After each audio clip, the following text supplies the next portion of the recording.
things get really bad. A very warm welcome to you all this evening. I'm absolutely delighted to welcome tonight's guest speaker and to welcome back to St Andrews one of the world's leading climate scientists, Professor David Battisti, who is a regular advisor to leading politicians on climate science. He's known internationally for his seminal contributions to understanding the variability of the climate system and its impact on food production. David received his PhD in atmospheric sciences from the University of Washington and was an assistant professor there until 1990. Since then, he's been on the faculty of the Department of Atmospheric Sciences at the University of Washington, where he currently holds the Tamaki Endowed Chair of Atmospheric Sciences. He will be speaking this evening to us as the holder of the Carnegie Centennial Visiting Professorship, which was established in 2001 to mark the 100th anniversary of the Carnegie Trust at the University of Scotland. Professor Battisti has already visited St Andrews during his term as a Carnegie professor, and he told me he liked it so much, and he even told me it is lighter here than it is in Washington, that he has decided to come back at the darkest time of year. Now, these professorships aim to attract researchers of the highest academic standing to the benefit of the Scottish research community as well as the general public, and by so doing remaining true to Andy Carnegie's original vision to facilitate the promotion of the advancement and diffusion of knowledge and understanding. Now, the advancement of knowledge and understanding lies at the heart of David's research, which is focused on understanding the natural variability of the climate system. He's especially interested in understanding how the interactions between the ocean, atmosphere, land, and sea ice lead to variability in climate on seasonal to decadal timescales. His previous research ranges from the tropics to the ends of the Earth, including the physics of El Nino systems in the tropical Pacific, to the coupled atmosphere sea ice systems of the Arctic. At present, he is working to improve El Nino forecasts, understand drought cycles in the Saharan region of Africa, and achieve a better understanding of monsoon systems both today and through geological time. So you can see he's a very busy man. Throughout the course of his distinguished career, he has served on numerous international science councils, including 5 years as co-chair of the U.S. Program on Climate. He is the co-author of several international science councils, has published over 100 papers in peer-reviewed journals in atmospheric sciences and oceanography, has held prize lectureships at MIT, Harvard, and Yale, and twice been awarded Distinguished Teaching Award. His recent interest in the effect of climate on food production, the topic of today's talk, stems from his childhood on a small dairy farm in central New York. This farm had 45 milking cows, produced 200 gallons of maple syrup, and produced 3 scientists. I hope you will explain this to us. The farm is still owned and operated by his family and has given him a passionate interest in models of food production and their vulnerability to climate change. Please join me in welcoming Professor David Battisti. Thank you.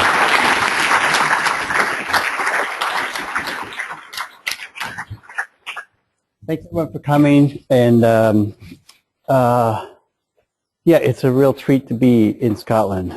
And it's the Scottish people. I don't know how many people are from Scotland. Probably most of the earth, not Scotland.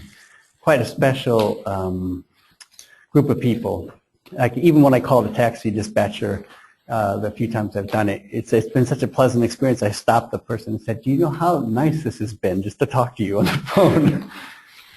So it's just great to be here, people to people wise, and also scientifically.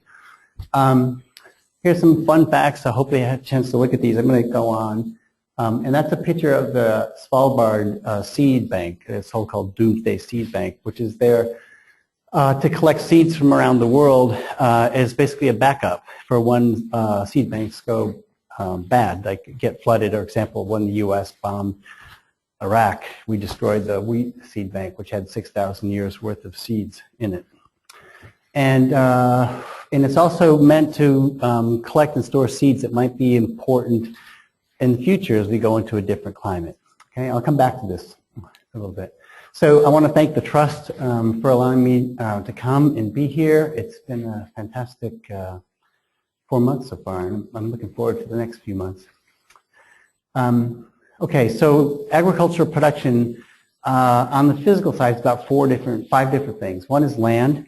If you look in history, basically most of the increase in global food production is due to just increasing use of land through machinery. Up till actually 1960, most of the increase in food production was just to the increasing the amount of land you're farming. That's no longer the case. All of the really good farmland is being used today. And actually farmland is being lost at about 1% per year due to wind erosion and water erosion and a little bit of salinization. Then you have water, and of course water is already scarce in a lot of places other than Scotland, right? And Seattle where I live too. And it's going to become increasingly scarce as basically you warm the planet. Energy has been, you know, up to say around 1960, 1970, pretty cheap, right? And then it's becoming more expensive. There's a little bit of a dip right now in oil, but that's, I'm sure, temporary.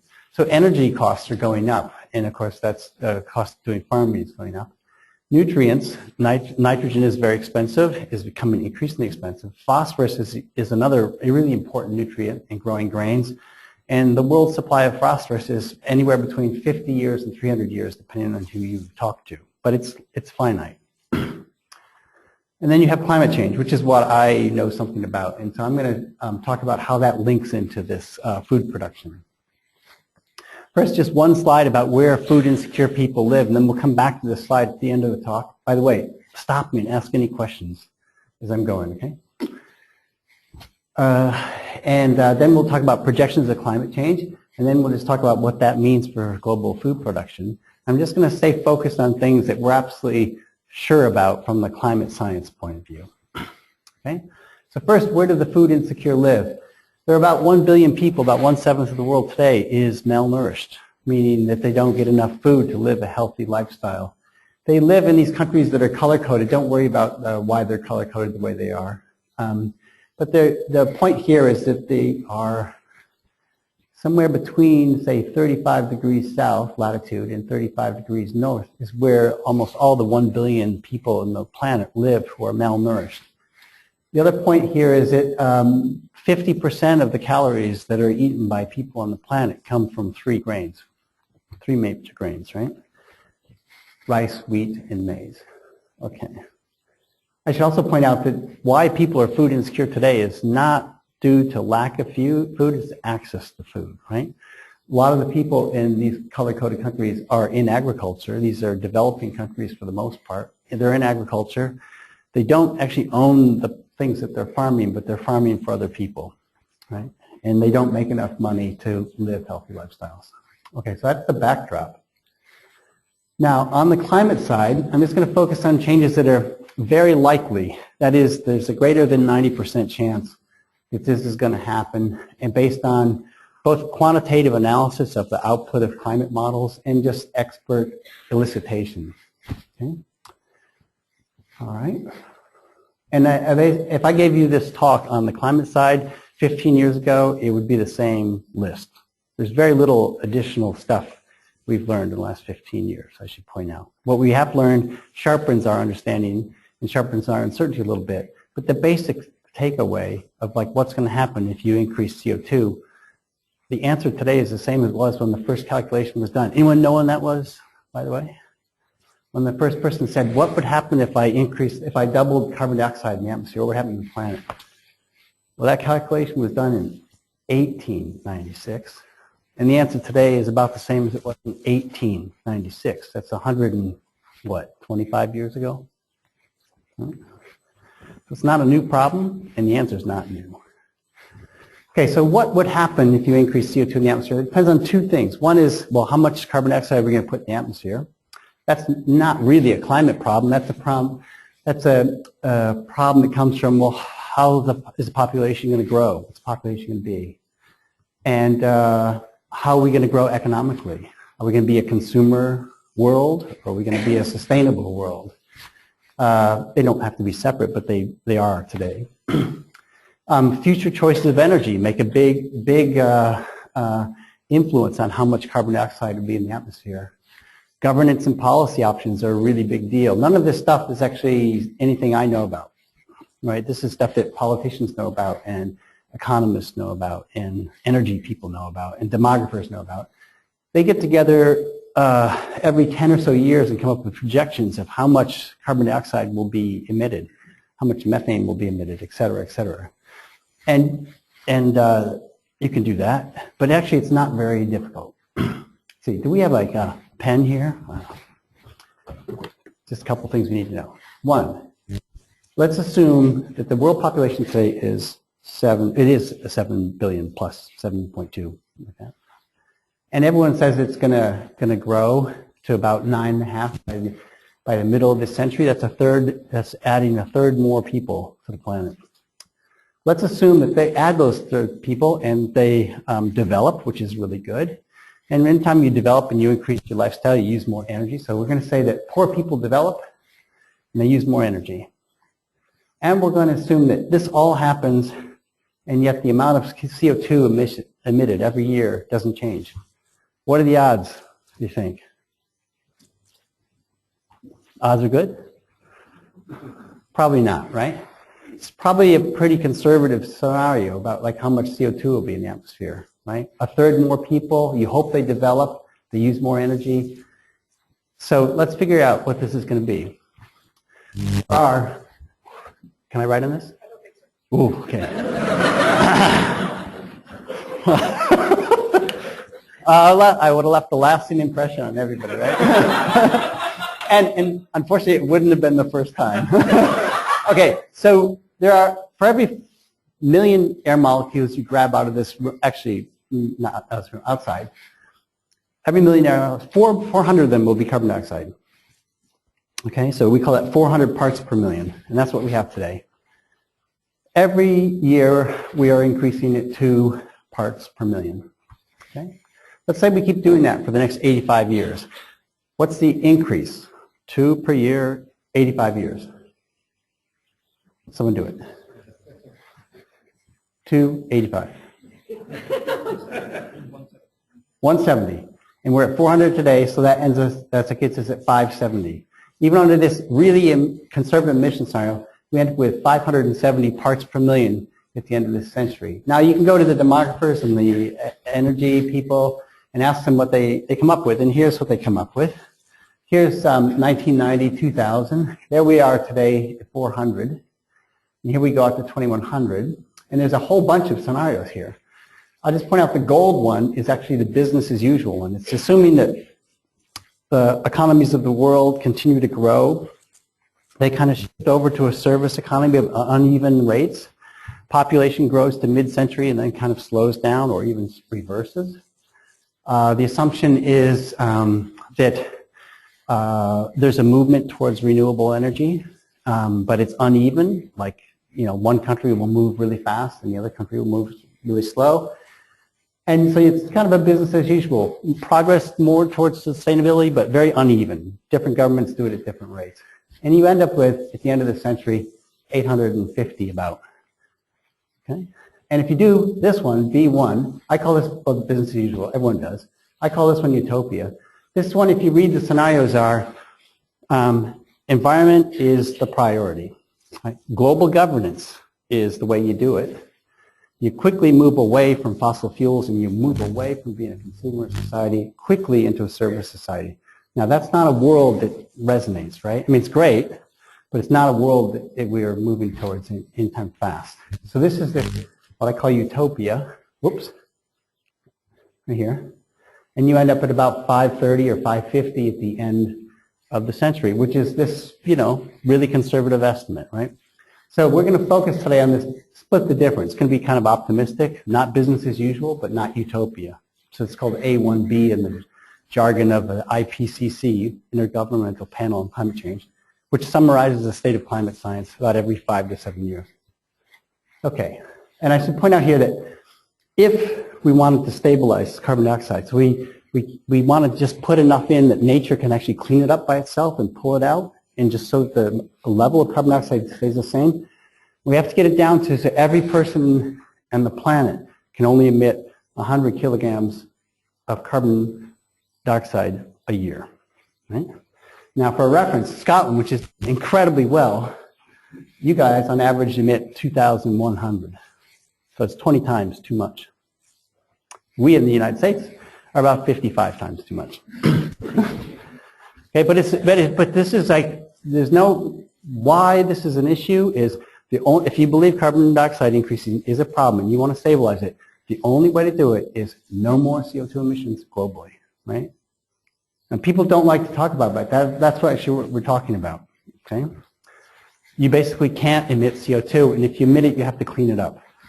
You have to take it out of the atmosphere, which is incredibly expensive, right? Or before it leaves the stack, you have to bury it. It's called carbon capture.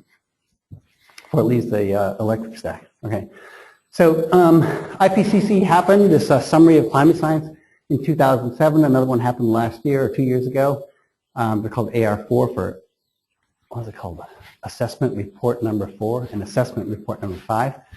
It's just a summary of the state of the science. In the jargon of 2007, business as usual is called the A2 scenario. Now it's called RCP 8.5. It ends up with the equivalent of 930 molecules of CO2 per million molecules, 930 ppm at the end of the century. And when I say equivalent, it means it's actually taking things like changes in methane, nitrous oxide, other greenhouse gases, and rolling it all in and saying, what's the equivalent amount of CO2 that would be increased? And the global average temperature would increase on average about 3.4 degrees Celsius. We'll put that into context in a second. Utopia used to be called B1, now it's called RCP 4.5. It ends up with 530 parts per million at the end of the century, and a global average temperature increase of 1.8 degrees Celsius. Split the difference is called RCP 6 now, 670 parts per million. This is like halfway between business as usual and utopia, and a global average temperature change of 2.8. Now, I just want to point out that everything I'm going to show you today, it turns out this problem is so simple. Everything I show you today, I'm going to show you all results for the middle of the road emissions. You know? But if you're an optimist, take everything I show you and just multiply by 0.7 and you'll have the answer. If you're a pessimist and you say business as usual, take everything I show you and multiply by 1.2 and you'll have the answer. It's very robust. Every climate model gives you the same pattern of climate change. It's just they give you different amplitudes. Some give you more, some give you less. And it depends on the emission scenario. Okay, so swap this vocabulary and the results from 5 or 7 years ago are the same as the results from 2 years ago. They add one more emission scenario, this just to show that it's impossible to keep the global average temperature below, increase really below 2 degrees Celsius over this century. Right? And I don't know, you guys know the Nicholas Stern report that come by here? Sir Nicholas Stern, and his economic buddies concluded that 2 degrees is too dangerous. Right? I'm not going to get into that. I mean, it's not my specialty, but the mainstream economists in the United States and in the UK have decided that 2 degrees is too dangerous, and yet 2 degrees is pretty much guaranteed. Okay. So otherwise, there's nothing new in the science community other than changing the names of these scenarios. Let's put this into a context. By the way, someone better. I have to. What time should I stop? Anyone know? You want to let me stop now? Shortly after 7. Shortly after 7? Oh, with including questions. Yeah. Okay. Carbon dioxide. This goes back 400,000 years ago to today. It's just bopping up. By the way, how do we know this? Some poor old geologist was sitting out here 400,000 years ago. What's that? Ice cores. Ice cores, yeah. So you just drill down the ice cores, count the layers so you know how old you are, how many years ago it was. Take out the gas bubbles that are trapped in it and just measure the CO2. Right? So this actually is a really good measure of carbon dioxide. I'm sure it's harder than that, but that's the nutshell. This is a measure of carbon dioxide in the atmosphere for the last 400,000 years, and it bobs back and forth between 280 parts per million to 200, 280, 200. You want to know what these are called? When you get down to 200? They're minimums. They're ice ages, right? There was like 2,000 meters of ice sitting over you. Right? These are ice ages. There's 3,000 meters of ice sitting over me in the United States, in Canada, right? And these in-between periods are periods where the climate was a lot like today, right? And you get to here, this is about 150 years ago or so, it's pre-industrial, and then you see this shoot up here, and this ends at about 10 years ago, right? And that increase is due to the emissions of CO2 due to burning of fossil fuels, almost all of it. Right? A little bit of land use as you plow up land, take trees and you plow it up and you put in fields, you lose carbon and carbon goes to the atmosphere, but it's almost all fossil fuel burning. Okay? So that's 2010, 400 parts per million was actually last year, and where we're going to is 670. That's the kind of business, split the difference, right, emission scenario. So more conservative estimates, the most conservative estimate is double CO2 between the pre-industrial area 150 years ago and what's going to happen at the end of the century. More realistic scenarios triple it, right? So 280 was pre-industrial before we started the Industrial Revolution, and we'll be at least at 670 by the end of the century. Okay. Any kids in the audience? This is like really so R-rated. Do you have R-rated over here? You know, the movies like, so it's not that bad, really. Okay, so this is more CO2 than any time in the last 3 million years in the atmosphere. The rate of change is about 100 to 1,000 times faster than nature can do it, right? So one of the issues here is that the CO2 is changing much faster than any organism on this planet has seen in the last 3 million years, for sure. And the time it takes to restore to natural levels, even if we stop emitting today, everything, the time it will take to get back to normal is many thousands of years, probably like on the order of 5,000 years. Right? It takes nature a long time to clean this up. So basically, once you burn it and put it in, it's in. It stays. Right? Okay, so that's half the problem. How much CO2 we're going to put in? That's a human decision, right? The other half of the problem is even if we knew exactly how much CO2 we were going to put in, what would the climate response be? Well, there's uncertainty there as well. Okay, so here's 1900, 2000, 2100, 2200, 2300. The black line here is the observed global average temperature change. So average over all the globe, over all the year. From 1900 to 2000, the temperature increase was observed was 0.85 degrees Celsius. Remember that number, 0.85. What's plotted in gray here is that every climate model has been given the observed CO2 over the last 100 years. And they ran that model forward and they said, well, what's the temperature increase predicted by that model? And since every model kind of gives you a different answer at the end of the century, what they did is said, let's say we all start at the same temperature and we went backwards, you know, what would be the difference between the models? The models on average give you 0.85 Celsius increase. And there's some uncertainty, maybe plus or minus, what would it be, 1/10 of a degree. And if you take a climate model and you don't increase CO2, you never see 0.85 degrees C increase over a 100-year period. This is way out of bounds compared to what natural variability can do.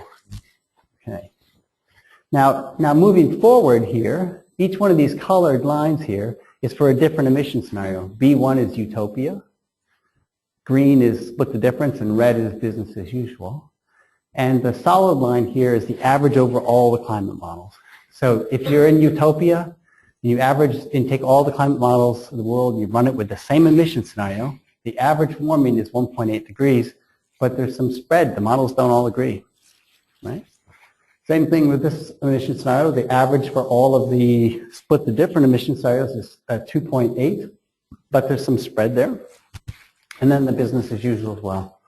Then you moving forward in time, there's certain scenarios about how much is going to be emitted. Obviously, the scenarios actually all reduce the amount of emissions as you go forward in time. Anything else I want to say about that? No. So if you just said, like, what's the uncertainty, what's going to happen at the end of the century? Well, roughly half the uncertainty is how much CO2 are we going to burn? How much CO2 is going to be in the atmosphere?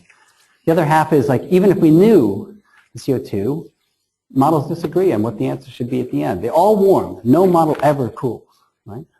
But they all give you a different range of warming.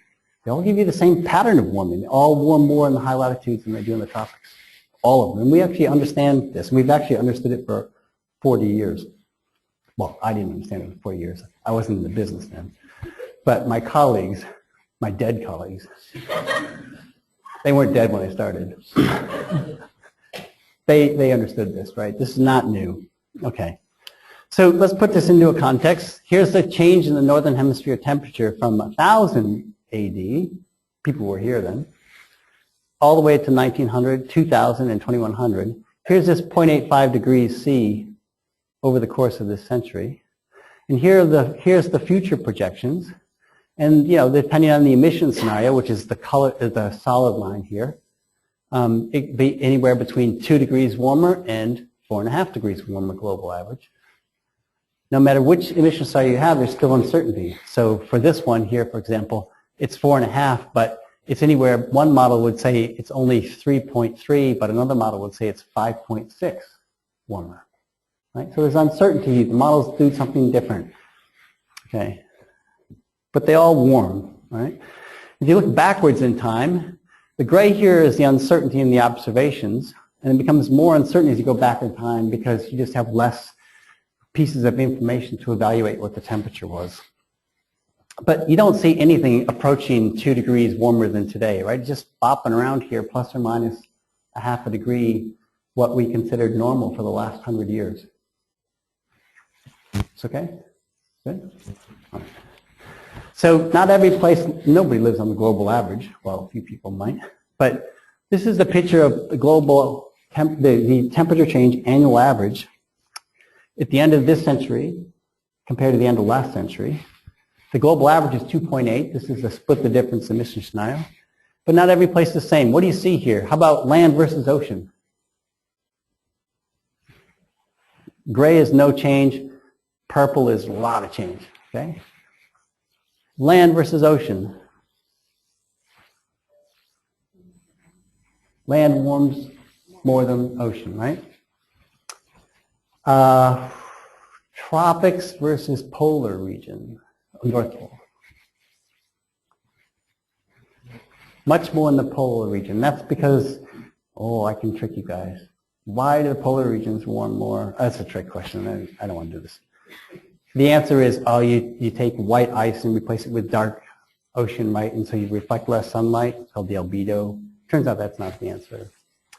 The answer is you just melt ice and you replace what the atmosphere sees as land. It just looks at sea ice and says, it's land, I can cool like a lot. And you replace it with ocean. You move the ice and you just replace it with the ocean. So the warming up here is mostly due to the fact that the ice is gone. Sea ice is gone. Okay? There's a little bit of change in albedo, so-called albedo, the reflectivity of the surface, but it's mostly that you've melted the ice back and the winter now sees a nice warm ocean. Okay.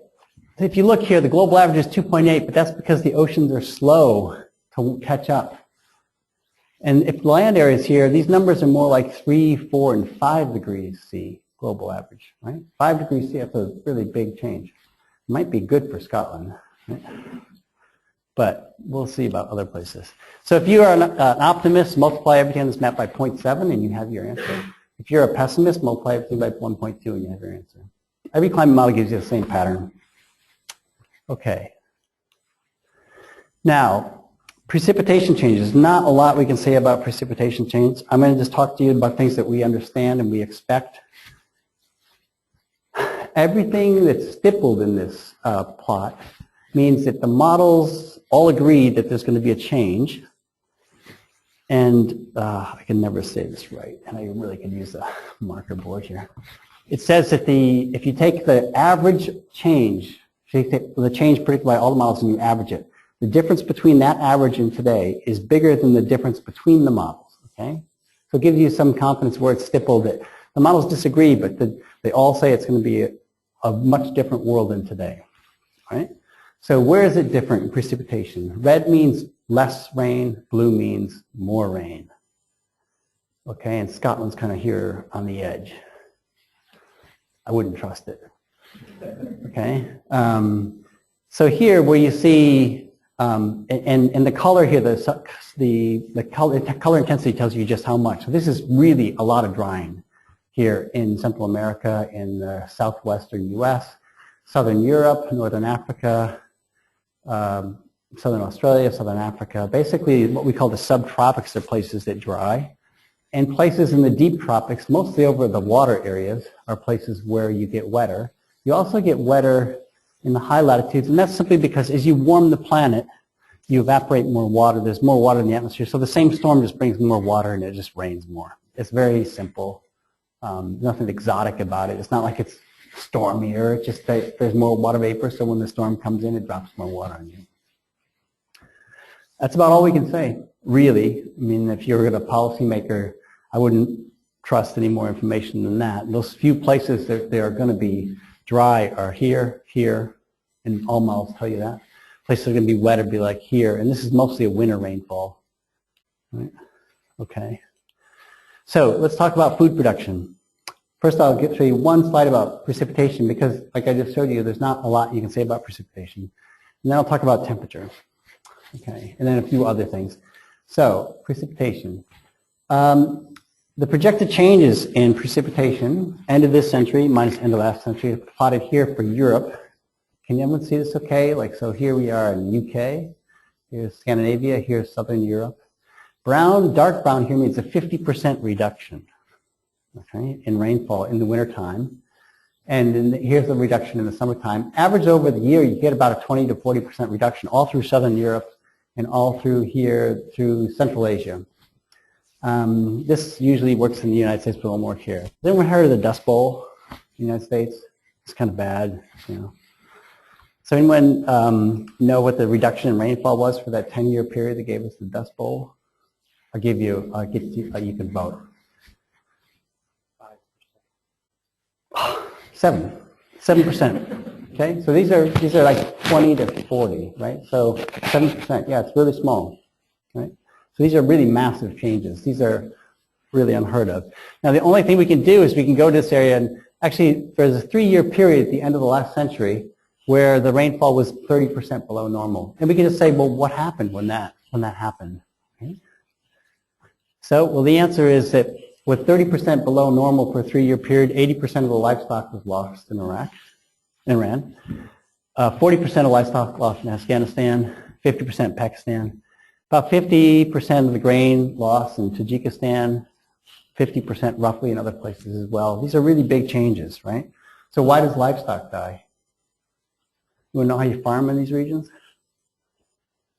You know, your tractor, bale of hay, throw that bale of hay in front of an animal in a barn? No, it's grazing, right? So the reason why livestock die here is because there's no food to graze, basically. So what this tells you in these areas, basically you give up on livestock at the end of this century, right? Because you have no other way to feed it. Right? And that's a big deal for the cultures of these regions. Animals are a big deal in terms of wealth and as well as food. So by the end of the century, similar water stress on agriculture will be the norm throughout the tropics and subtropics due to climate changes associated with increasing CO2. Okay. Now, I went to my first meeting when I was doing global change in food production because they asked me to go to the seed bank in Svalbard, right? And I wanted to go to Svalbard. So I thought, okay, I'm going to go to this. And they asked me to come talk about climate change so they could actually have a target of like, well, what climate are we aiming for and what seeds should we save based on those climate changes? And growing up on a dairy farm in upstate New York, precipitation was everything we cared about in the summertime. If you had too much rain or too little rain, you had bad corn crops, so you couldn't feed your cows, right? Or you had poor quality, nutritious quality hay or haylage you're putting up. So, you know, there's not a lot you can say about precipitation, I told you that. So I did my best to kind of deliver something I thought would be useful. And the very first day of this meeting, well, maybe I'll tell you the story. Yeah, the very first day of this meeting, everybody was there, was like friends. They were seed bank people, they were geneticists, they were breeders, they knew each other for decades, and they were all talking about temperature on the first day. Temperature, temperature, temperature. I'm thinking like, well, why do you care about temperature? And the person sitting next to me, who was an economist, said, do you think you can get an idea of like how much temperature change there'll be? And I thought, yeah, that's really easy. I mean, I could have done that 50 years ago. And so I went back to my room and I threw away all these precipitation slides. And I come back and I did these calculations. I'm going to show them to you right now. And then I'll tell you the end of the story. Okay? So temperature. Here's a picture of the global average temperature. Oh, sorry, this is now just summer. Northern Hemisphere temperature change. But it's the same answer. If you live over, say, North America or Europe or Africa, pretty much any land area, you're looking at about a 3, 4, 5 degrees C increase in temperature, growing season average temperature at the end of this century compared to the end of last century. Right? So just keep that number in mind, 3 to 5 degrees. By the way, what's the increase over the last 100 years?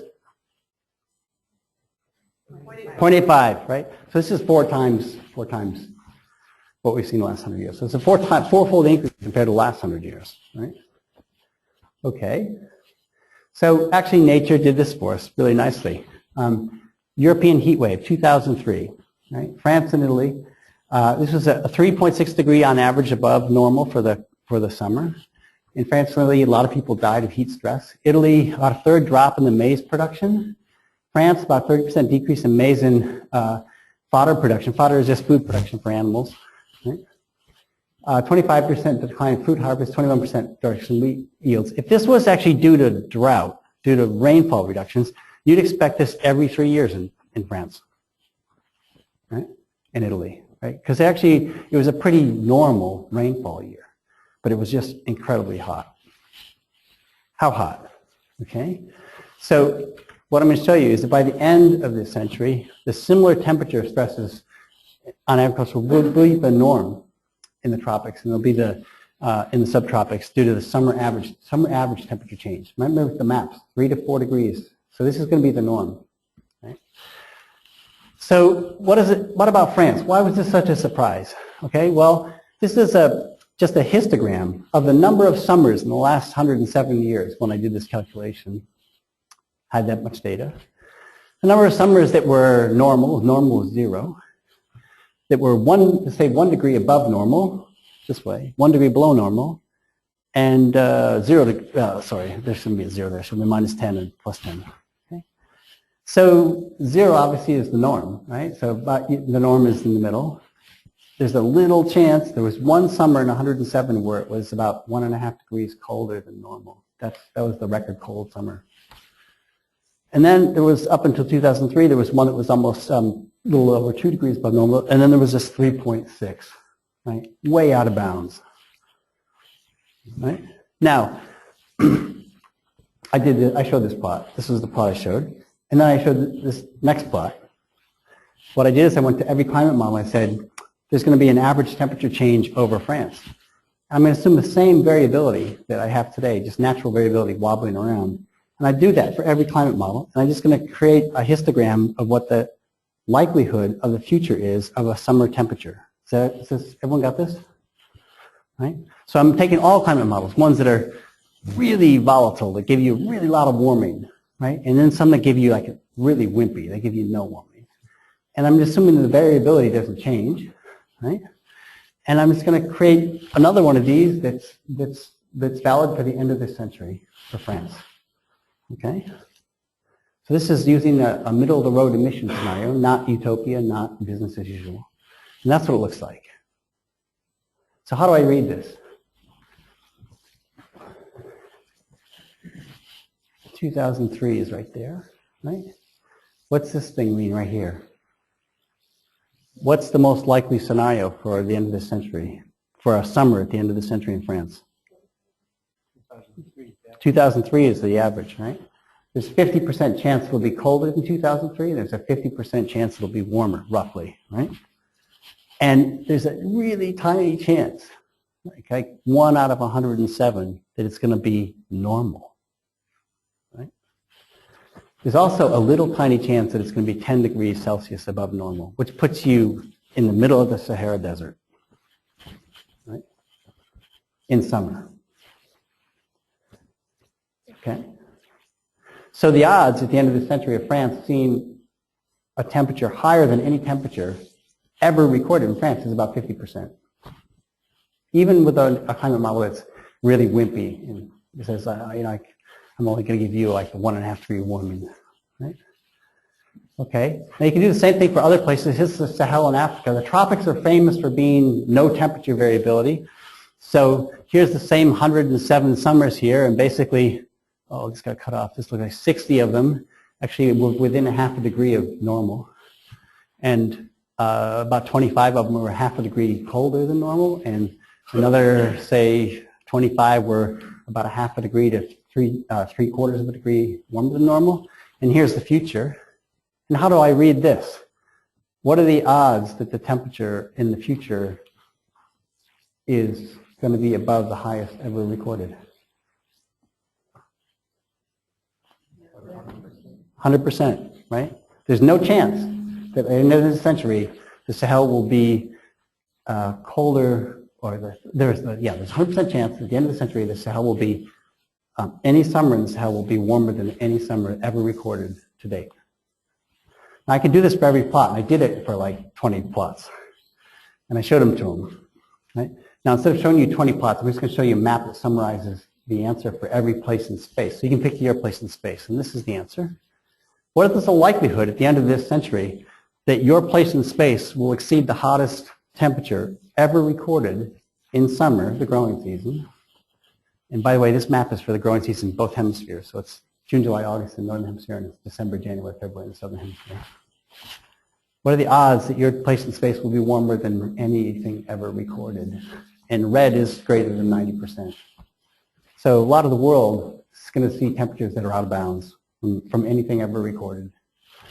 Now, if you go to higher latitudes, even though that's where the mean temperature changes are largest, the odds aren't 100% that you're going to see the warmest year on record. And that's simply because the year-to-year variability in high latitudes is really large. So you just have to wait longer to see it. So if you live in the United States, basically it's kind of out of bounds. If you're in Africa, anywhere in Africa, it's out of bounds. Southern Europe, Asia, okay. Okay. So in most of the tropics and subtropics, that is between 35 north and 35 south, where most of the malnourished people in the world live, a billion people, temperature will be out of bounds compared to anything ever observed. Seasonal average temperature. Now, I presented that to this group, and I thought, oh, they're really interested in temperature. This is like really big, you know? And I thought, okay. And we were all done. I was done with my presentation, and everyone just sat there, kind of like this. No one said anything. I thought, oh, wow. Either I misunderstood or I didn't get my point across, one or the other. And the guy who ran the meeting stood up and he said, we've got to completely rethink what we're doing. And I thought, wow, excellent. I mean, excellent, not that you have to completely, but here's like a place where science can deliver in the sense that there's not a, I just showed you all the uncertainty right there, right? So you can bet on that happening. And that's something that you can deal with. And it turns out the temperature is important. Now, this was a surprise to me. Growing up in upstate New York, temperature was not important. And you'll see why I thought that going in and why I wasn't paying attention to temperature. And nobody was actually at the time, except for the people working in agricultural development. People working on new seeds knew this was a problem, has known this is a problem for 30 years. Okay? So here's a measure of wheat yield in the Yaqui Valley, which is in northwest Mexico. It's the home of the Green Revolution, where wheat yields went from 2 tons per hectare to 7 tons per hectare, right, in a 20-year period. And so this is a place where you have irrigated fields, you have way too much pesticide, and you have way too much fertilizer, so it's actually a pollution problem. So there's no limitations on this crop. And you can see here, this is the nighttime temperature, and this is yield, and each point here is in total yield for a year, for a growing season. And you can see the slope here, right? And the slope here is 10%. That is, for every degree C increase you have at night, yield goes down 10%. This is completely, everything, there's no limiting nutrients, there's no limiting pesticides, there's plenty of water, everything is, this is just temperature. You know, why is this the case? Well, it turns out that it's really complicated, but it's all basic biology. So one thing that happens when you have crops that are above a certain temperature and you increase the temperature, it turns out the crop just grows faster. And if you've grown grain, you know that all the grain comes into the head at the very end of the life cycle of the plant. So what happens is the plant grows faster and stops growing. It doesn't have a chance to fill out. It's called the grain filling is reduced. The other thing is that the spikelets at the head of the grain that kind of grow out and fill the grain out are less fertile. So you just get less of them growing. You get increased water stress, not surprising, right? And you get increased respiration because respiration increases as temperature goes up. And this has been known for a long time. So lots of reasons why this happens. And it's pretty interesting and actually kind of discouraging a little bit, because if you talk to, should I name the companies? Yes. If you talk to the Monsanto guy who's growing stuff in Iowa, they see this in their maize, that as the temperature goes up, maize yield goes down in controlled plots. And they think it's due to one thing, and it might be in their spot, but the same guy from Pioneer Seed in California says, we see the same thing, but it's for a different reason. Now that makes it really tricky because you have two different potentially reasons you have to breed for, and heat is a really difficult thing to breed for, my breeders' friends tell me. Okay, so this is important for all crops, but especially true for wheat, rice, and soybeans, and maize. And these are, the first three of these are the ones that would benefit, although CO2, carbon dioxide, is a food for plants, right? But it turns out that the temperature effect way outweighs the CO2 effect, the fertilizer effect. Okay, so how am I doing? Good. So if we think about the end of the century, then we have reduced yields of wheat, rice, and soybeans in the subtropics, approximately 10% per degree C. If you do this with wheat in India, the answer is from the control plots, 17% decrease per degree C increase. If you do it at rice in the Philippines, the answer is 17% decrease for a 1 degree C increase. Right? These are control plots. Okay. So 10% at a minimum here per 1 degree C warming. We're looking at the end of the century. What's the typical growing season average temperature warming? 4 to 5, 3 to 4, somewhere in that region, right? So let's say 3 to 4, 10% per degree C. We're looking at 30-40% reduction. Even if you take into account just everything else is idealized. You got plenty of water, plenty of pesticides, plenty of fertilizer. Right? So 30% reduction in grain yields in India, Southern Africa, Middle East, etc. By the end of this century. Okay? Increased volatility in crop yields in mid-latitude. So this, believe it or not, I didn't realize till about a year ago. Even after giving this presentation basically 3 years ago or so, I didn't realize this. And this is why growing up upstate New York, I didn't know about temperature. Okay, so let me do this. Okay, so here's like a typical, what's called a yield, or what is it called, fitness curve if you're a biologist. So like everyone has their optimal fitness where they do really well under what temperatures. Like for me, it's probably like 50 Fahrenheit. Right? And if it gets like more than 7, not so good. Right? And if it gets down to like 32, it's all in Fahrenheit, right? I'm not so good. Right? Well, crops, it turns out, have a curve that looks like this, and the optimal is somewhere around 24 to 27 degrees, depending on the grain you're growing, the variety you're growing, where you're growing it. Okay, that there's some optimal temperature for growth. Makes sense, right? And as you go colder, it gets not so good. And it's always true that it drops off really precipitously as you go warmer, and that has to do with the temperature kinetic effects. Okay? Now, let's look at what happens here. So here I am living in upstate New York, and the typical summer temperature might be around, that's a little bit high, but about 27 degrees C. But, you know, one summer is 1.5 degrees colder than another summer, and 1.5 degrees warmer, so I wobble around between this thing, just do natural variability. If I think about it, if I have a really cold summer, basically, I have a yield that's up here. And if I have a really warm summer, I have a yield up here. And the normal yield is right on the optimal. So in a really cold summer, I see maybe a 10% reduction in my yield. In a really warm summer, I see a 10% reduction. And the typical, I'm right around the maximum. So I don't care about temperature. I care about rainfall. Right? Because the rainfall volatility is much bigger than the temperature volatility. Okay, so that's today's climate. But what happens when I have a climate change? What happens to the blue dot? This way, right? It just warms. Let's say I have the same, okay, so here we go. So that's the range of yield today due to natural variability in temperature between, say, 0.9 and 1, optimal. If I do a climate change and I just shift a few degrees, 3 degrees, say, warmer on average, but I have the same variability, now my yield goes between, well, perfect, and, well, 0. Right? Okay, so we got 2 problems here. We got one in the tropics, just there's no variability, but we're way beyond the optimal, and as you warm, you just keep on sliding down, and it's 10% reduction per degree C. But the other problem we got, which I didn't realize till recently, is that if you live in the mid-latitudes, like the United States or Europe or Ukraine, right, you go from no variability today due to temperature to massive variability in year-to-year yield, right? So let's put some numbers on it. So there we go. So when we go from basically 100% looks like today, perfect, to 0. And here's I'm not going to go through this maybe.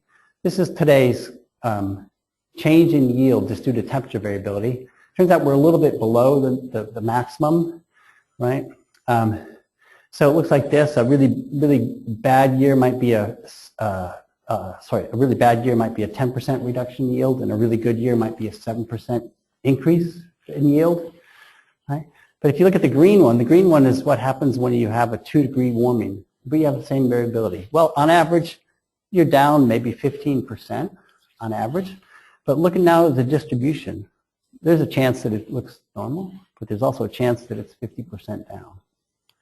Right? If you can do this, and you can do this calculation, you can say, like, how often do I have a 10% reduction in my yield because I just have temperature, a too warm temperature? And the answer is every 32 years today. So, you know, growing up in upstate New York, I only grew up there for 16 years, so I didn't see it really. Didn't care about it. But if you just add 2-degree warming and you do the same thing, the answer is, well, every year you have a volatility, a 10% loss year to year, right? And if you do the same thing for 25%, you find out that basically, you know, every 4 years you lose 25% of your crop from your norm, from your mean. Okay? So that means in places that are like the United States, Europe, Ukraine, China, these are the breadbaskets where most of the food is produced in the world. The volatility in production at the end of the century is going to be huge. And it's actually not the end of the century. This is a 2 degree C increase, which is 35 years from now. Right?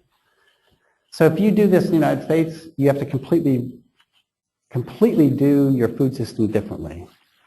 You cannot have a loss of a crop that's you're losing 50% of your crop every 4th year due to a combination of just random precip anomalies and random temperature anomalies. You can't do that, right? And the reason why you can't do that is because today you can, because there's crop insurance. So when you have a really bad year, you just plow your crop under and you collect your money, and for the farmer it's no big deal. That cost the United States government last year $60 billion, right? If this, and we have no variability today compared to what we're expecting in 35 years, right? So you just can't afford to do this. You have to really rethink how you do agriculture. Okay, increased volatility in crop production in mid-latitudes. I'm going to skip something here. Reduced nutritional content. If you grow a grain under higher temperature, it turns out the protein content of the grain goes down. Okay, increased disease transmission rates, viruses and stuff like that reproduce and mutate much faster under higher temperatures, right? So you have increased disease transmission rates. Loss of water stored in snowpack and glaciers, for example, the Sierra and the Himalaya. In 2050, many countries in the subtropics will experience reduced rainfall, typically a 10 to 20% reduction in rainfall, and there'll be increased frequency and duration and intensity of drought. And this is a little bit more complicated to explain, and I don't think you need to go here to know that there's a problem with food production, right? So I'm not going to get into the details there. A lot of places are on the edge for growing grain as it is. So if you have a mean reduction in rainfall and an increased temperature so that the soil is drying out, that combination means you give up staple grains or you switch the grains that you're growing. Duration intensity monsoons, more complicated story, but it looks like the monsoons, for reasons I don't understand, of the world actually all get shorter. They're more intense, but they're shorter, which is not a good thing for food production. Increased flooding in mid-latitudes, because more vapor in the air, the same storm brings you more rainfall, right? So you just have more incidences of flooding And if you have flooding on dry soils, that leaches nutrients out, which is not good for a plant. Okay, what else? Increasing CO2. So a lot of attention has been paid to this. If you increase CO2 and you have no climate change, so you do this like in a controlled environment, so you don't let the temperature change, you have optimal water and everything. You do it like at a greenhouse where there's no diseases running around. If you double CO2 from today's value, you get somewhere around a 20% increase of yields of these C3 grains. But if you add into account if you do the same, I should say, if you do the same experiment in the wild, right? So you go out and they did this, like, say, out in the field out here, and I just put in some grain and I just flooded it with increased CO2, but I have the same climate as this one over here. It turns out you get no change. And I think the reason is simply because you flood it with CO2, and in a greenhouse it works out really well, but in the outdoors you have weeds too that actually do better. And this has been known for a while. The weeds actually take up the CO2. And so including temperature increases due to CO2, you get a net negative effect of CO2 on all crops in basically just within the next decade or two. If you dry out the soil, you reduce the organic content of the soil, which is also the food for the plants, right? So that's a negative. And we actually don't know how to quantify how important that is, but we know what the sign is. We know when you dry out the soil, you get less organic material, so you get less food for the plant. But some plant pathology. I don't understand this, but if you actually have less protein in the grain, it's more susceptible to disease. And someone will have to explain that to me someday, but everybody in the plant pathology community says that. Again, it's one of these things that you can't quantify. You just start from, you know what the temperature effects are going to be. All the things you can't quantify, all do the same thing. They all reduce yield. Right? Sea level rise, about 35 centimeters by the end of the century. That's going to push basically salt water into some really low-lying areas, and you'll lose the ability to grow crops in those areas. Chasing the pests and pests, I'm not going to go into this, but basically it doubles. That's just a ballpark estimate. And, you know, in terms of the loss of food production, doubling the loss due to pests in most places is not a big deal. Like it basically would be about a 8% loss in the yield here in Scotland, maybe in the U.S. But it's not so much that you're losing production, but if you have a doubling of pest pressure, it means you have to double the pesticides you use. The assumption is you're doubling the pesticides. And pesticides are a little bit of a problem. Okay? So I'm going to skip all this because it's a little bit too much to go into, and I'm just going to summarize.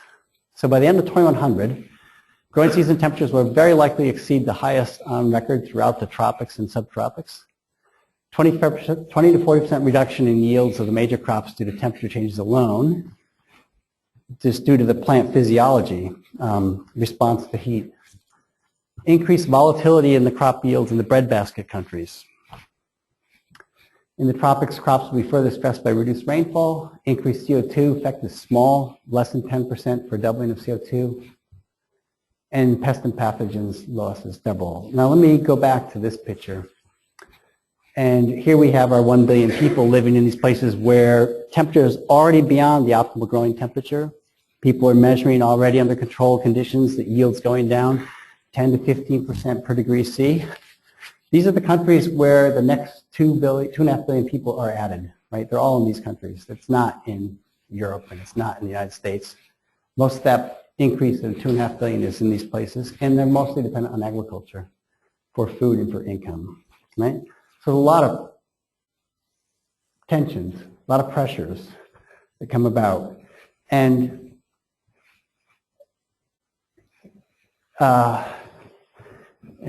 everyone always gets depressed when I end like this. So let me just say there is one way out. Well, there's two ways out. One is you don't actually really have to go there, right? If you look at these studies that talk about the cost of reducing carbon and switching to renewable fuels, you can get anything you want out of this, whether it's good for your economy or bad for your economy. Compared to the climate science, it's kind of a travesty. They even call it a study. So that's one thing. I don't think you actually have to double CO2. The other thing is, even if you did, the other well, there's two things. You can burn fossil fuel, but you have to figure out a way to capture it from the air and bring it back down and put it and bury it, which is right now very expensive, and everybody working on it tells you this does not scale up. So it's going to probably be prohibitive. They don't see it scaling up in the next few decades, right? So it's a problem because CO2 is just going to keep on accumulating. The other thing you can do is you can breed new varieties so that that optimal keeps on shifting to warmer and warmer temperatures, right? Higher and higher temperatures. Turns out that's, these guys have known this for a while, and they've been trying it, and they've made no progress. Heat apparently is an extremely complex genetic trait, and like I said, there's like 4 different reasons why you might lose yield there, at least 4. So that's a challenge as well. So none of these things are particularly easy, but for different reasons. Like on the genetic side, it's just real challenges in plant pathology and genetics. On the economic side, massive hurdles, like changing where you get your energy sources. Remember, like the comment I made, if you want to stabilize CO2, basically you don't emit CO2 anymore. Right? You don't burn fossil fuels. So that's a challenge. What was the third one? There was another one. Well, you could,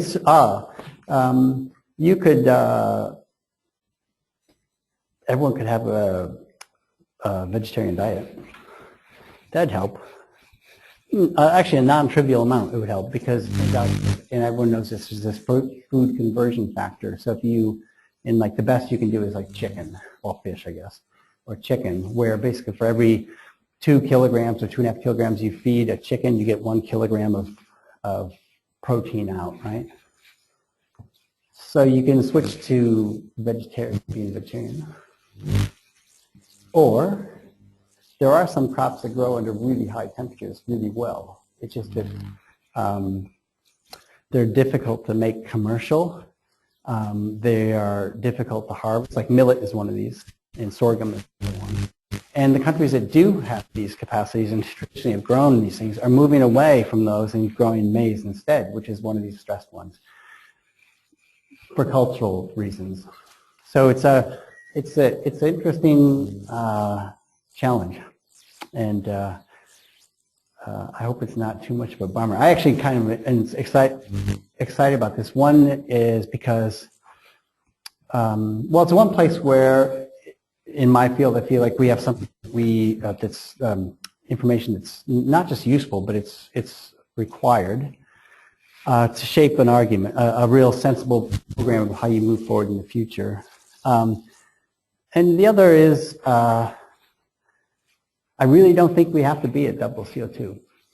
I think the argument has to change a little bit. We need some statesmen that come in to talk about a vision of if you had alternative energy world, how good that world would be, right? And we don't have that. And I'm not the person to do that, but I think that's what we need. So anyway, thank you so much for showing up on a cold January night, and I really appreciate you listening. Thank you.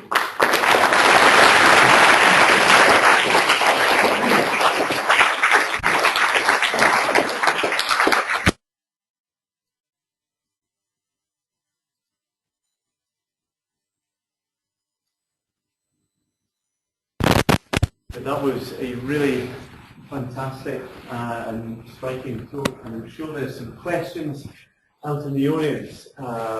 Does anyone have any questions for David? Okay, fantastic. Yeah.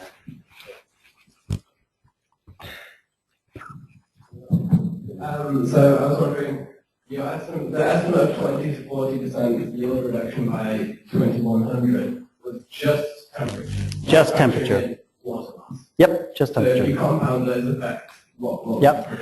And there, well, I don't know, because I don't know how much water is going to be available, right? And I don't know what the cost of water is going to be or the allocation of water is going to be. It's hard to quantify, for example, things like disease, you know. So the reason why we stick with this is that as soon as you start, one of the things it's fascinating is because as soon as you put out a hard target of something, a specific number, you find that people start arguing about that number. And the next thing you know, you've lost the focus on the important question, right? So here we know there's a lot of things that we don't know. We know that the sign is all the same. So we reduce because of temperature. We also reduce in a lot of places because of water, more water stress. We also reduce because pest pressures are going to go up. Everything we've looked at, the sign is down, down, down, right? It's just we don't know how to quantify anything more beyond that. And so I never, when I give a talk like this and someone gets really anxious, who's like, coming from the thing is like, I don't want to change my life. There's, I don't have to argue about, what's the impact of the CO2 fertilization? Because I'm actually thinking like, okay, whatever it is, it's small. I don't know what it is exactly, but it's small.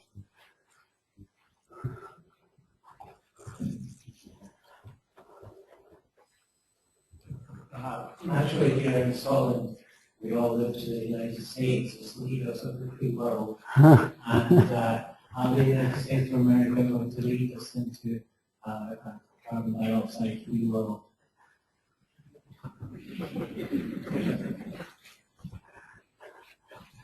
So I'm not.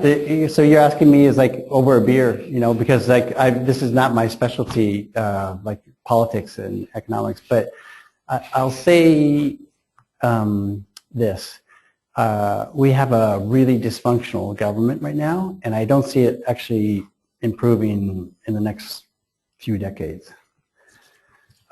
Just the way the system is set up and the way money is controlled in the U.S. and what the Supreme Court has done, there's really no way to get this under control other than at the state level. And so what I see is it's very piecemeal. So you have like California, which is kind of its own country, but what they decide to do actually ripples through the rest of the U.S. economy. So even though the politicians really dislike the kind of green attitude that California has, basically companies go with it. So the car manufacturers, for example, California decided that they have really aggressive policies on moving the whole fleet to electric and increasing the gas miles like in very short periods of time.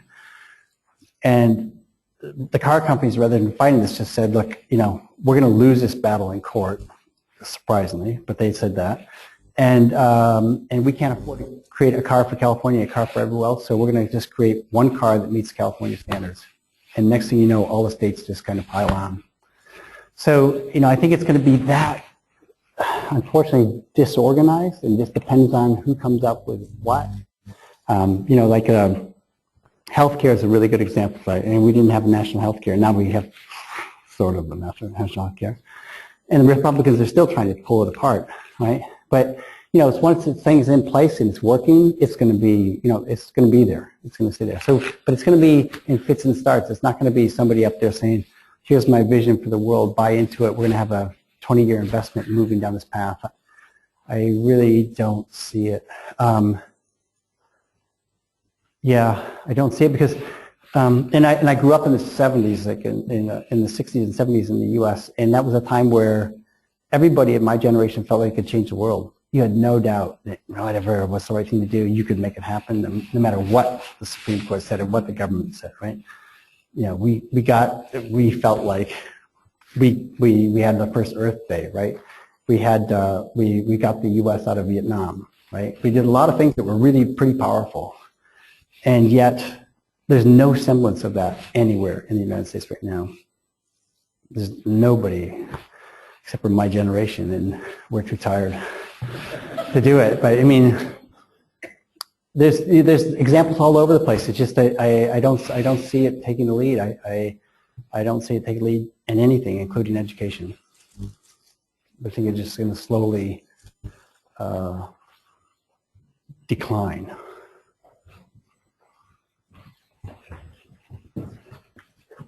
You talked a lot about the effects on fertility in sort of land-based foodstuffs, but I was wondering if you have any information regarding sort of aquatic fertility, and what's going to happen to the fish.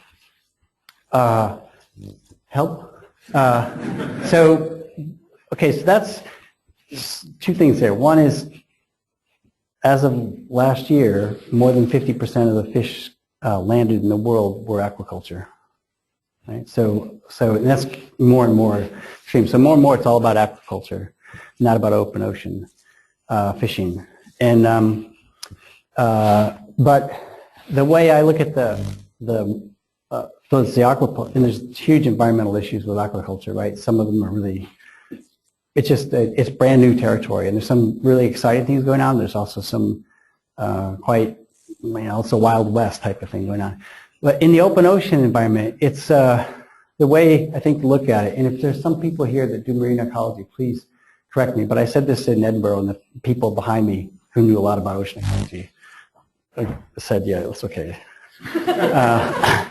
Basically, you're perturbing the very base of the food chain, right? You're flooding the atmosphere with CO2. There's a simple gas exchange, right? So the upper ocean acidifies. It increases CO2. And the estimates by the end of the century, if you do those projections of CO2 in the atmosphere, it also means that the ocean acidity increases by a factor of 3 in the upper ocean. You're perturbing the very base of the food chain. Some organisms will do fine. Some organisms won't. My impression is the understanding of ecology of how you go from one tropic level to the next is really uncertain in the ocean. So I think all you can say is it'll be a different world, and I have no idea. And I think probably when I ask people about this, say there's very few things we can actually say about the ecology. And that's not just the marine ecology. That's actually the terrestrial ecology. If you look like in the United States right now and in Canada, there's a massive birch, what's called spruce beetle outbreak that's destroying massive, like whole year's supply of world's paper products, right? Per year it's destroying. And this is simply because it got really warm and the bugs weren't killed off in the winter time, and they've come back and they're just happy as can be. And they're killing these forests and the forest fires that come about because of that. This is something that's very simple ecology. I understood a while ago, and nobody saw it coming. Nobody did. Right? And that's something that actually is pretty simple. So I think both in the marine ecology and in the terrestrial ecology, there's going to be really large changes. Some of them will because of human activity, meaning like fishing or rivers, but other of it will just be because of for the marine environment, it's increasing CO2 mainly. For the land environment, it's increasing temperature and drying. Thank you, David. In trying to not leave us with a totally impressed by your talk, you were suggesting some positive things we can do, like become vegetarians. Have you modeled what percentage of the global population would need to become vegetarian to have an appreciable impact? No, people have. I've not done it, but people have, and it's a big fraction of the world's population that needs to become. But actually, there's lots of things we can do, but there's no silver bullet out there. For example, right now we do produce on average about 1/3 more food than we need to feed the people in the world. But there's going to be always some waste. There's also a distribution problem. Like the U.S. produces tons, but Africa is not producing nearly enough for its people. There's an issue of what you do with that excess food. Like the United States policy is that basically when you have too much food, you buy it from the farmer and ship it to keep prices high locally. You just dump it, right? And of course, that's a disaster if you're in Africa, and also you're flooded with all this cheap maize. There's no incentive to grow maize, so you don't hire your hired hands to work the farm, right? So, so policy can improve things a lot. Distribution can improve things a lot. Conservation can. There's ways we can do waste. In particular, there's very simple things you can do in Africa to reduce the post-harvest spoilage. A lot of things, but there's no one bullet and say, okay, like the green revolution was fantastic. You had these 3 major grains, and it turned out that the genetic improvements to make grains actually just grow, mature at a lower height, right? So the problem was you had wheat coming up, and you could actually engineer it so it would actually, engineer a bad word, you could actually modify it genetically. Well, that's bad too. You could actually breed it so that it had higher yield, but higher yield means it weighed more and it would just fall over in the wind. It's called lodging. But they actually found a way to breed lower plants for the same thing. And they had cheap water, right? And they had cheap power to pump the water out of the ground and create new dams. So they had all these improvements that led to lots of increase in production. Those are not going to be had in the next probably 30 years or so. So there's no simple solution. It's not like you're going to increase the yield of corn. Some people will tell you can do it, But if you actually talk to the academic community, you go talk to the people who are the CEOs of the seed companies, they'll say, like, this is not going to happen. You're not going to double maize production in the next 20 years. Well, on that note, we in the Department of Environmental Sciences do have one positive solution to all of you, which is we'd like to invite you to come and have a glass of wine with us and team. And also, please to thank David all the time. Thank you. Thank you. Thank you. Good.